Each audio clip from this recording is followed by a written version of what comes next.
Хэдхэн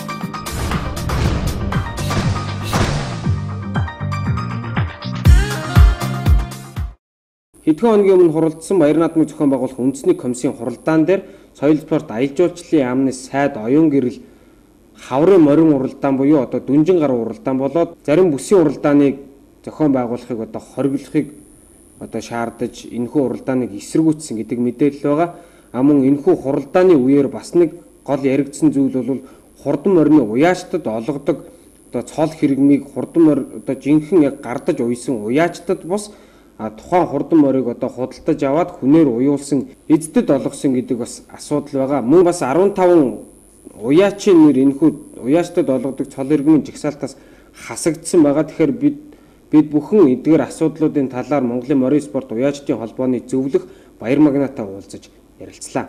За тэгэхээр бас саяхан хэдхэн хоногийн өмнө одоо хуралдсан баяр наадмыг зохион байгуулах комиссийн хуралдааны үеэр соёл спорт аялал жуулчлалын яамны сайд оюун гэрэл хаврын одоо морин уралдааныг болиулах талаар нэлээд эсэргүүцсэн гэдэг юм яриа байгаа. Тэгэхээр одоо энэ хаврын морин уралдааныг одоо болиулахаар одоо ямар одоо үр дүн одоо сөргөөр дагавар гарах юм тий тэр тал дээр. Тэр ер нь хавар цагаан сараар морь уралддаг гэж хотын хүмүүс мэддэг байсан юм уу?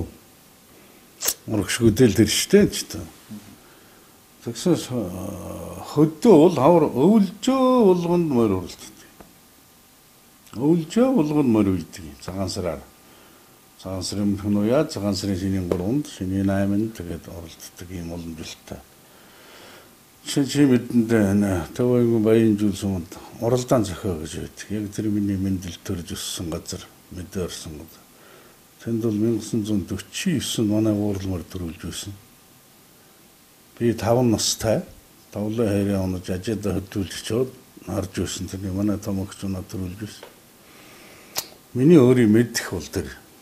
Тэрээс өмнө зөндөө шүү дээ. Энэ алтан булгийн цан аргалын өвлжөөг аргалын уулгийн сайхан уулж байд. Өргөн тойрон өвлж өгтэй. Аргалын ууланд өвлцөл саргалын ардл хавар урлчдаг. За тэр шиг одоо хэрлэн баялаанд 1000 өвлжөөтэй хэдэн аймгийн ч байдгийн 1000 айл цуглаж дотроор ирж өвлжөө тавар цагаан сараар урлддаг. Өөр уламжлалтай юм шүү дээ. Мэдхгүй хөл мэдхгүй өнөхөөс энэ чинь мэдэх Монгол хүн болгоо мэддэг юм чи хавар морь урлддаг. Өвөл хүүхэд морь ундаг шүү дээ. Унаад өвөл дахгүй болохгүй гэсэн хууль байхгүй. Өвөл хараа хурдаараа давхичил байдаг морь сантвал тэр бол тэр хүүхэд даарна энэ тэрээ бол шалтдаг биш. Яг одоо сургууль хүүхдүүд нэг хотын хувцастай очиод хүний машины арын суудлын зууж очиод нэг сургууль гэж очиод нөгөө морь урж байгаа буудаг буухаар хүйтэн байдаг. Тэгэхээр би ингэж даарч байгаа юм чи энэ хүүхэд яа даарч байгаа бол тэр чинь хөдөөний хүүхэд морь өнтөх хүүхэд өөр уралдаанч хүүхэд өлчирчсэн. Байхгүй тэр чинь тэгээд одоо лоуцтай, бугуйчтай, тухайчтай, холовчтай тэр чинь хэцэг ахтун тэр чинь зөх хувцын өмсөлгүй явахтай тийм. Тэгэхээр эрслэгтэй хөөхд даарна гэж энэ хурдан морь унах явдал бол хөөхтийн хүнд хүчээр хөдөлмөр ерөөсөн биш. Монгол хөөхд үндэснийхээ спортоор багасаа эхлээд хичээлж байгаа. Энэ үндэсний спорт гэдэг чинь монголчуудын бие үлдэр сэтгэл зүйн хүмүүжлийг бий болгодог нэг хүчин зүйл байхгүй. Нэг яхаа сүлд манайд нэг ардчлагч болох гэдэг юм уу, юу ч болох гэдэг юм одоо энийг эсэргүүцдэг бол бас гарч ирээд байгаа. Би тэднийг 5 дугаар цувааныхан гэд нэрлэдэг юм. Үндсэндээ л 5 дугаар цувааны улс л да. Үндэсний соёл уламжлалаа эсэргүүцэж байгаа. Гадны 400 нэхэд 5 дугаар цуваа нь манай дотроос гарч байгаа. Муссолини фашизмыг үндэслэгч Муссолини чинь Испани энэ дайнд 400 явуулаад Жанжиштав нь энэ 400 багт нь 5 дахь цуваа гаргая гэхлээр 5 дахь цуваа нь Испани дотор өөрт нь байж байгаа. Испанчууд өөрснөө тэр чинь дэндээсээ дотроос босоод тийм 5 дугаар цувааны улс бүрдээд байгаа. Тэдний юу гэхлээр яхад вэ? Төсөл хөдлөөр өсөж байгаа 7 улсын байгууллагт явуулаад тэндээсээ төсөл авч цалинждаг тийм аргаар амжууж байгаа улс. Тэн дээр яг л их хурлын эмхтэй гишүүдгээд бас нэг бас энэ чинь нийгэмлэг зээгэмлэг байгуулсан бас тэгсэл баг. нэг популистууд. Тэгээд энэ рүү дайраад орчихвол энэ дүүрний чанхан хашгираадах бол намайг хүн таних болов. Жишээ нь Баян Сэлэнг гишүүн гэж байсан шүү дээ. Над телевизээр Монголын ард түмэнд ярьсан. Хурдан морийг онуулахын тулд хүүхдийг өсөлтийн зогсоох тариа хийдэг гэж. Тэгээд энийг бол би шүүхэд өгнө. Баян Сэлэнгийн хугацаанд дуусгахтай зэрэг л би шүүхэд өгнө. Телевизээс тэрийг бичээд хороогаад авцсан. Одоо шүүхэд өгөөд нэмэргүй л дээ. Их хурлын гишүүн хугацаанд дууссан шүү дээ. Тэгэхээр өгнө гэж бодож байгаа. Энэ бол ер нь жинхэнэ одоо ард түмний төлөө гэж сонгогдчиход ард түмний соёл олон жил Монгол гэдэг соёл иргэншлийн эсрэг хийж байгаа. Бодлогогүй болох юм. Тэгээд би хэн бэлээ нөгөө Салдангахан Одон хуяанд бас өдрийн сон дээр ярихт нь хэлж ил байсан. Телевизээр ирсэн нэлээд хэлж та нар энэ Монголын нийгмийн нэг үзэгдлээ.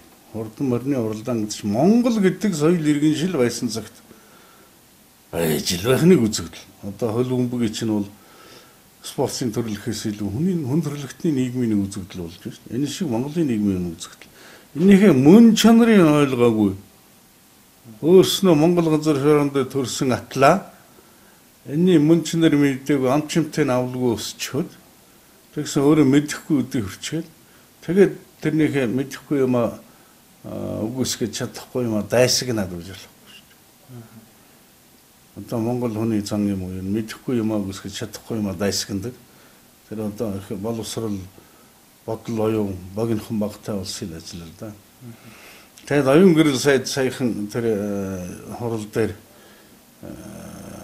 хүүхд өрсөлдөлтэй хаврын уралдаануудыг болиулна гэсэн тийм санал тавьсан мэдээлэл одоо өөрсдийн холбоонд ирсэн л дээ.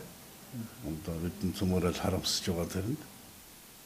Тэгэхээр бас одоо энэ хаврын морин уралдааныг одоо болиулснаар нөгөө нэг та бас нэг дээр нэг ярьж ирсэн одоо хаврын морин уралдаан гэдэг чинь хавар уралдахын тулд моричинд шинэ жилээс өмнөөс тэжээж эхэлж байна. Тэгэхээр одоо сүүлийн чинь 200-аад мянган морь Монгол улсын хэмжээгээр уралддаг болж байна. Хуучин сослын зүйлд 100-аад мянган морь 90 хэдэн мянган морь уралддаг тийм судалгаа байна. Энэ морьтой уралдахын тулд олон ажлын байр бий болж байгаа. Одоо миний багцаа тооцоогоор төрийн бос байгууллага болохоор яхантай нэг яс тооцоо нарын сайн хөөж гаргаж чадахгүй нэг 10-аад мянган ажлын байр Монгол улсын хэмжээнд бий болоод байгаа юм шүү. Тэр морийг чинь адуулдаг, хариулдаг, тэжээдэг, усалдаг, хараа хотын цэвэрлэдэг тийм ээ. Тийм ажил байна шүү. Тэр ажлыг чинь хийж байгаа одоо уяачтай яваач гэдэг юм да хоцны хэлээр. Энэ улс бол тэр 10-аад мянган ажлын байр бий болоод байгаа. Энэ чинь зөвхөн хаврын уралдаанд бэлдэх үндсэн дээр бий болж байгаа юу? 103 сар 100 морь уралдахын тулд тэжээгээс үйл болохгүй шүү дээ. Тэгэхээр энэ юунууд бол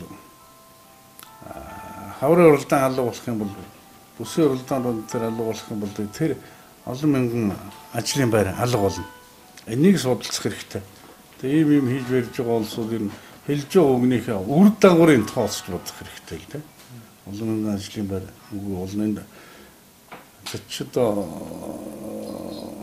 албан бус ажлын байр л да. Мэдээж зэрэг тэр улс чинь цалинт өгч байна. Ажлын байр шүү дээ. Гэхдээ албан бус яг л бид нийгмийн даатгалын төлдөг байх л да. Тэр нь хөдөлмөрийн яам энийг зориуд анхаарч үзэж албан болох талаар нийгмийн даатгалын төлөөлөгч болдог юм уу? Энийг одоо ямар ч хэсүүн ажил хийгээд цалин авч байна. Энийг албан байранд бүртгэж авах хэрэгтэй. Юм байна. Энийг хор холбогдлын талаар бол гэхдээ энэ үүдий төдий залуучууд энэ ч одоо энэ ажилд оролцож байна шүү дээ. Энэ ажил чинь малчин хөдөөгийн залуучууд л манай хөдөөд ажлын байр ховор шүү дээ тийм үү. Энэ залуучууд чинь ингэж л морь тэжээж маллаж нэгдүгээр тэр морь уух эрдэм мохон соёл уламжлалаа суралцж байна. Хоёрдугаар цалинтай ажлын байртай болж байна. Энийг бол хаврын уралдаан байхгүй бол энэ мэтэл алга болох юм да. Тэгээ хаврын уралдааныг байхгүй болгож хэлж байгаа улс энэ мэтийн учир холбогдлын тооцож чадж байгаа юм уу юу?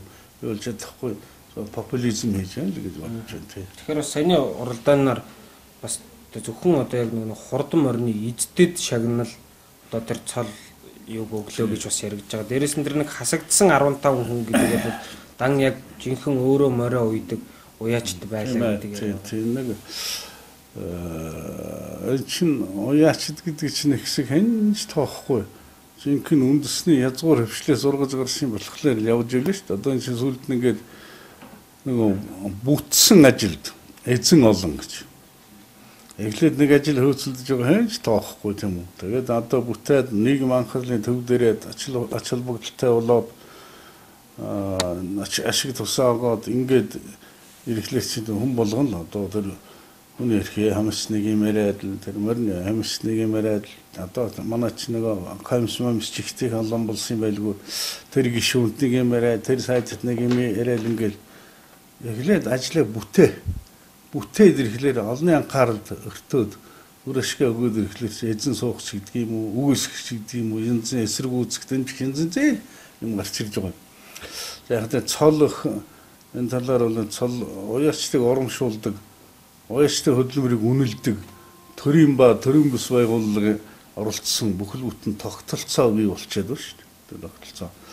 Тэгээд бүхэд бол цол болгоод олон зуун жил боллоо. Морин уяач цол болгоод хэдхэн 20 гаруй жил болж байна. Энэ хооронд олон боловсронгуулах юм байх хэвээр. Тэгтэл зарим нь нөгөө эхлээд уяач цол хэрэгтэй гэж явж байгаа бол цол авчихсан улс чинь өөрөө цол авчихсан өнөө ерөөсөө цол хөвөлий чийж явах шиг. Энэ бүсийн уралдаанаар цол өгөх их муухай юм аа. Улсын цол өгөөд ингэж явах шиг өөрөө авчихсан хойно. Манай хүмүүс ухамсарын төвшин юм байна. Өөрөө насаараа эрлизмээр оролдож хөдөөгийн улсыг төжөөл эрлизмээр хоёроор даралж хаад өөрөө улсын алдар цолны оргил дээдийг авчаад энэ морь төжөөхөө үли эрлизмэрийг тусдаа оролдож хийж явах шиг. Энэ одоо ухуур мөчд боловсрол багтай одоо Монгол хүний ил нөгөө манжаас монголчуудын гинт манж хятад орос гураас монголчуудын толгой суулгаж өгсөн нөгөө атгагсна ата харсал өөрөө л чинь бусдаас мундаг байх нь шүү. Бусд нь өөрөө зол авцсан хойноо малхийд чинь бусан золгүй явж явах нь өөрөөс нь баг цалтай энэ төр явж явах хэрэгтэй байх нь шүү. Тэр хүний ойд ийм атгагсна тэр бол элдвэр л илэрч байна л да тий. Ерөнхийдөө уяачдын холбоо бол уяачд хуулинд Монгол улсын үндэсний хууль наадмын тухай хуулинд уяачдын цол өгнө гэж. Одоо тэр хууль хаваар. За энэ хуулийг нь яг өөрчлөлмөр юм байна энэ тэргээл улс тэгдэг. Өөртөө л ашигтай болох гэдэг. Нийтээр эрхшгийн үднээс хуулийг харж байна уу? Өөрөө эрхшгийн үднээс хуулийг харж байна уу гэдгийг бас ялган салгаж ойлгох хэрэгтэй. Хууль нэг ийм үг орчвол би орж хэмээн ч гэдэг юм уу тийм. Тэр бол буруу. Тэр нь уяачдын холбооны байр суурь яйл болохоор морь их хүндэн цолох сонирхолтой. Тэр уяалж байгаа улсуудыг бас гомдоохгүй. Тэд ч одоо цаг заваа, сэтгэл зүрхээ, хөрөнгө санхүүгээ бүгдийг одоо зорцуулаад чинь морь уяад баяж гисэн хүн морь уяахгүй шүү дээ. Яхан юмтай чадaltaй болсон хүн морь уяад нөгөө олсон мөнгөө тэрэнд зарж байгаа шүү дээ. Монгол одоо үйлдвэр өгсөө сайжруулах, уралдааны бай шагналыг өндөрлөх энэ чинь. Тийм. Тэр рүү зарж байгаа гэдгийг анхаарч үзэх хэрэгтэй. Тэгээд тийм улс чинь бас нэг уяач нь өөрөө цол аваад тэр чинь жилд чинь 512 бүхэл барилдаад цол авчихсан шүү дээ бүхэл.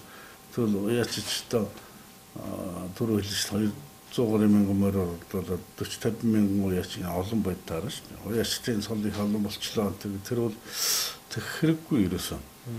Манайх дэмэг зүйрлүүлэхгүй юм зүйрлүүлээд байдаг. Морь өгөх хоёрыг зүйрлээ. Бөхтэй гэдэг шүү дээ. Морь гэдэг чинь өөр юм байхгүй тийм. Харин тэр морины хамс гэж ганцар бай. Үндэсний хууль наадмын хурдан морины уралдааны холбоор хамс. Тэн дээр очихлаарэ манай холбооноос яваад тэнд очиж байгаа. Тэн дээр очихоор нөгөө уйлдаг улсын одоо дэмжиж уйддаг улсын харин жаахан хасаад байх жишээ. Энэ жилийн дээр хасагдсан 10 хэдэн хүн гэдэг чинь дандаа л морь уйддаг залуучууд. Миний хэр бол би мэдж байна 2008 онд алдарч байж авах хөстэй залуучууд одоо хүртэл авах гэж явж байна. Тэгээ нөгөө боловсрын биелүүлэхний хараад баглуу тодмолын боловсрол хангацсан байдаг. Шууд тодмолоо өгөхгүй гэдэг 8 онд эхлээд өгч байхгүй яасан. Тэгээд тэр бас нэг тийм хоёр хандлага байгаамаа нэгэн завхрал л да тэр бол. Тэгэхээр бас одоо баяжих гэж морь уяхаасаа илүү бас зүгээр зарим нэгэн тохиолдолд шүү. Жохон бас олонний танил болох гэдэг юм уу те. Нэр төр хөөцөлдөх гэдэг үүднээс зүгээр хурдан морьдлоо орж байгаа энийг ингэж уяулж байгаа тийм бас бизнесмен хүмүүс байх шиг байна л да. Энүүгээр дамжаад одоо буцаад улс төрд орохч гэдэг юм уу те. Яхаа тэр бол хүн хүний хувийн бодол тийм үү. Ер нь ганц унаатай хүн морь үйдэг юм доо. Салхинаатай болж иж морь үйдэг шүү дээ. Тэгээ морьтой салхинаатай байна гэдэг чинь Монголд бол эрдэл үзэгдэл шүү дээ тийм ээ. Үнэн хэдэн хадаа дуутай хэдэн зуун дуутай 1000 тантай энэ байх чинь Монголд эрдэл үзэгдэл шүү дээ. Социализм үед нэг бүгдээрээ өмчгөө гэж яачаад тэгээд хоёрын өмчийг үзэн гэдэг сэтгэл гэдэг чинь энэ дөр баг гүн бочин гэсэн. Одоо бидний өвг эцэг бидний эцэг энэ төр бол одоо хөрөнгөтэй хүнийг үзэн ядах сэтгэл байхгүй шүү дээ. Бидний үеийнхэнд л тийм сэтгэл суудсан. Ягаад гэвэл энэ зөмөрөлөнгүйс. Шинэ би боддгийн 40 мянгатд одоо өөрснөө элит гэд нэрлэдэг шүү дээ. Элитүүд гэдэг 40 мянгатын хүүхдүүд. Эдгээр 40 мянгатд мөнгө аяхтай айл байгаагүй шүү дээ. Тэг мөнгө аяхан сүлтэй цаа явж өссөн хүн шил аяхан шингэн хар цаа явж өссөн хоёр хүний сэтгэлийн үнжиг нь хоёр өөр байдаг. Сэтгэлийн үнжиг нь үнэхээр хоёр өөр байдаг. Үнэхээр хоёр өөр байдаг. Тэгээд одоо хавтаа яванд энэ сурвалжлагч нар бас их хүчээр байна. Одоо телевизээр мөрний уралдаан гараал байна. Бүх гараад болохоор хүн яагаад үзээд байдаг. Морь гараад болохоор яагаад дургуйцаад байдаг. Одоо дургуйцаж байна шүү дээ. Телевизээр хурдан мөр өвөл зөнгөл гаргаад байх юм байна тийм ээ. Тэр нэг морийн зөв таниулахгүй шүү дээ. Зөв таниулахгүй нөгөө морио ярихын оронд телевизээр морины уралдаан гарч байна.